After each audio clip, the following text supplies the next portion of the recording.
बीते कल यानी कि 6 जुलाई को श्री राम जन्मभूमि तीर्थ क्षेत्र ट्रस्ट की एक बैठक हुई।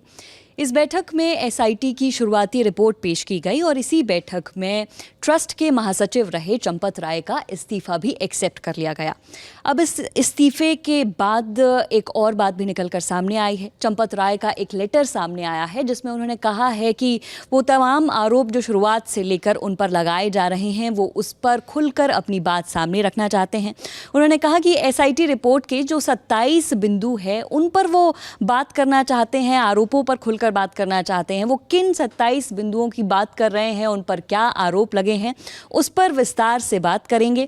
एसआईटी को उनकी तरफ से क्या जवाब दिए गए हैं अब तक, उस पर भी बात करेंगे। हमारे साथ सिद्धांत है। सिद्धांत लगातार अयोध्या में जाकर भी ग्राउंड से इस मामले पर कवरेज करते रहे हैं। सिद्धांत, क्या वो आरोप थे और अब आगे इसमें क्या होने वाला है? देखिए, चंपत राय पूर्व महासचिव ट्रस्ट के, उन्होंने आज अपने ट्विटर हैंडल पे एक हाथ से लिखा हुआ एक लेटर उन्होंने पोस्ट कर दिया।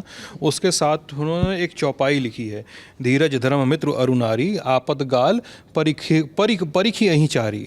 रामचरितमानस जो गोस्वामी तुलसीदास जी द्वारा लिखा हुआ है, उसमें अरण्य कांड में, यानी जिसमें जिक्र है राम लक्ष्मण सीता के वन यात्रा का, वनगमन का, तो उसमें अरण्य कांड में जब सीता और राम अत्रि मुनि के यहाँ जाते हैं तो अत्रि मुनि की पत्नी अनुसुईया से संवाद होता है सीता का, और अनुसुईया उनको समझाती हैं धीरज, आपके धैर्य, आपके धर्म, आपके मित्र और आपकी पत्नी, उनकी जो असली परीक्षा है वो आपद काल में ही होती है, यानी आपदा के समय, संकट के समय होती है।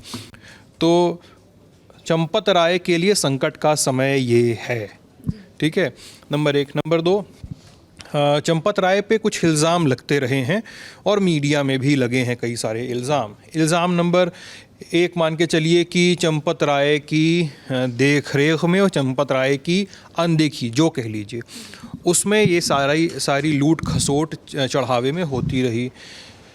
आरोप नंबर 2 कि चंपत राय को बताया गया, 2 बार बताया गया, एक महिपाल सिंह का नाम लिया जाता है, एक दीनानाथ वर्मा का नाम लिया जाता है।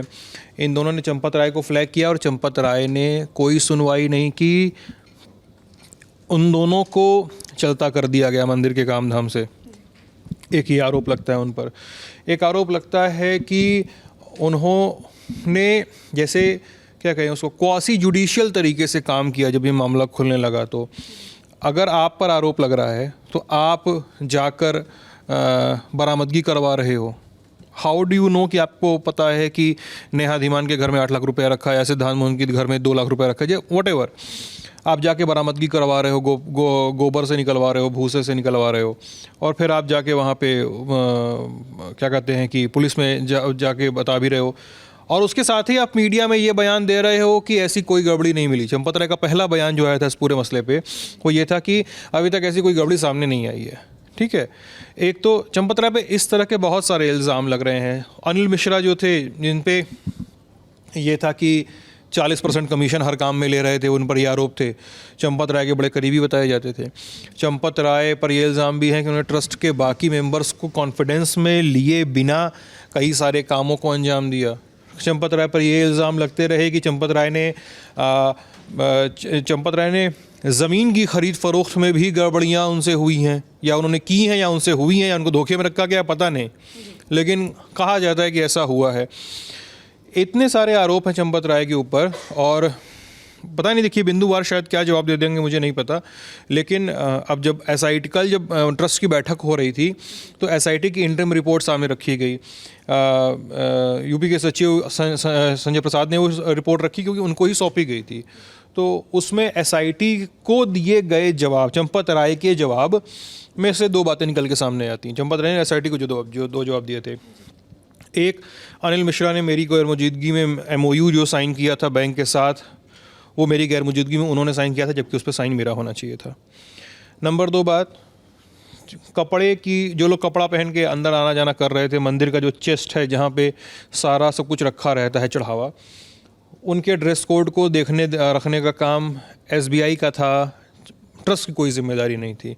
तो जो ड्रेस पहन के आ रहे थे, कोई कुंडल लग के जेब में चला जा रहा है, कोई नोट की गड्डी बढ़ा करके चला जा रहा है, तो ये सब SBI के जिम्मे उन्होंने डाल दिया है। खुद की या ट्रस्ट को इसमें उन्होंने शामिल होने से उन्होंने इनकार किया कि ऐसे इसमें उनकी कोई भूमिका नहीं है। तो इस तरह के कुछ आरोप चंपत राय के ऊपर रहे हैं। जी हाँ। अभी आपने जो बताया कि एसआईटी को जिस तरह के जवाब दिए हैं चंपत राय ने, तो आपको नहीं लगता कि ये एक दूसरे पर आरोप मढ़ने की अब बात हो रही है? अनिल मिश्रा पर कहीं ना कहीं पूरी तरह से आरोप वो डाल दे रहे हैं। मतलब इस पूरे केस में डे वन से यही हो रहा है ना, इस पूरे केस में डे वन से यही हो रहा है। चंपत राय जो आज ये बोल रहे हैं, अरण्य कांड की चौपाई आज कोट कर रहे हैं सोशल मीडिया पे, चंपत राय तो 10 दिन पहले ये बोल रहे थे कि ऐसा कुछ हुआ नहीं या ऐसे कुछ जानकारी सामने नहीं आई है। तो चंपत राय को 10 दिन में कहाँ से दिव्य ज्ञान मिला या चंपत राय को कहाँ से पता चला कि ऐसा हो रहा है? क्योंकि आपने सामने देखा ना, आपने अनदेखी की है। और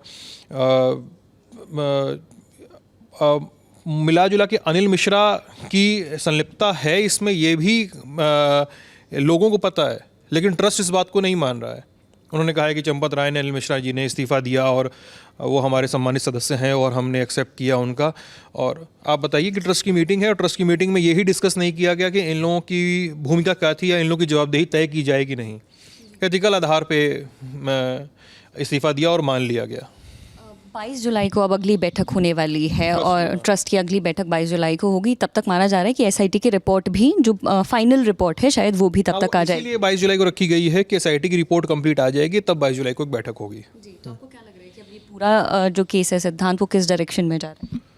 अभी देखिए, अयोध्या में आप जाइए, लोकल लोगों से बात कीजिए तो मैक्सिमम लोग कह रहे हैं कि हमको एसआईटी पे कोई भरोसा है नहीं।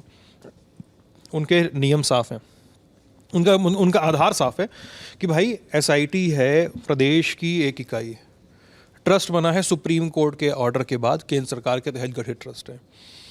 आप क्यों कर रहे हो? आप वो बोल रहे हैं कि अगर करवाना ही है जांच ना, बहुत सारे धर्म में आस्था रखने वाले बहुत सारे लोगों को आपको जवाब देना ही है ना, सीबीआई से जांच करा लो।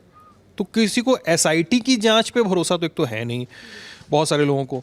अब वो एसआईटी की रिपोर्ट रखी जाएगी, टेबल होगी, एसआईटी की रिपोर्ट पे टेबल होने के बाद, फुल रिपोर्ट टेबल होने के बाद क्या होगा, ये तो मीटिंग में ही निर्भर करता है। मीटिंग में हो सकता है एसओपी बनाई जाए कि साहब एसओपी बनेगी, अब पैसा ऐसे काउंट होगा, ये पैसा ऐसे दिखाया जाएगा, ले जाया जाएगा, सबको रसीद दी जाएगी। क्योंकि केवल चढ़ावा चोरी की बात नहीं है ना, बहुत सारे लोगों ने ये भी बोला कि हमको रसीद नहीं मिली, हमारे सामान हमने डाला पेटी में या हमने दिया ट्रस्ट को, हमको नहीं मिला, कि सिल्ली फिल्ली का नहीं मिला हिसाब। तो कल आनंद फानंद में बहुत सारा चीज़ रामचरितमानस सब उठा के रखा गया सामने कि भाई देखिए ये सामान यहाँ है, ट्रस्ट ने दिखाया। अब ट्रस्ट को आप समझिए ना, ट्रस्ट पर ट्रस्ट क्यों कम है कि ट्रस्ट को दिखाना पड़ रहा है कि आपका दिया हुआ सामान हमारे पास है।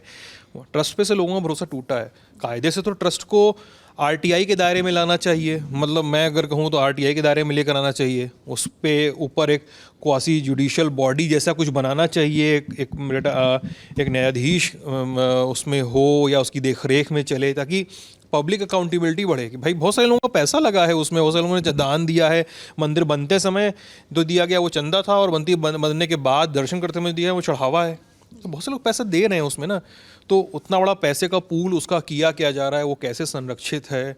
और बार बार लोग भी नहीं चाहेंगे, ना आप चाहेंगे ना मैं चाहूँ, कोई भी नहीं चाहेगा कि लोगों की आस्था पे लगातार चोट पहुंचाई जाए। तो इस वजह से अकाउंटेबिलिटी और ट्रांसपेरेंसी की मांग की जा रही है, वो इंश्योर किया जाएगा कि नहीं 22 जुलाई की मीटिंग में, ये बड़ी बात है। बहरहाल चंपत राय क्या कहेंगे, किन आरोपों का जवाब देंगे, क्या वो कहने वाले हैं, इसका इंतज़ार रहेगा। फिलहाल इस अपडेट में इतना ही। मामले से जुड़ी जो भी अपडेट्स हमारे पास आती रहेंगी वो आप तक पहुंचाते रहेंगे। मेरा नाम है नेहा धीमान, हमारे साथ थे सिद्धांत। देखते रहिए दी लल्लन टॉप। शुक्रिया।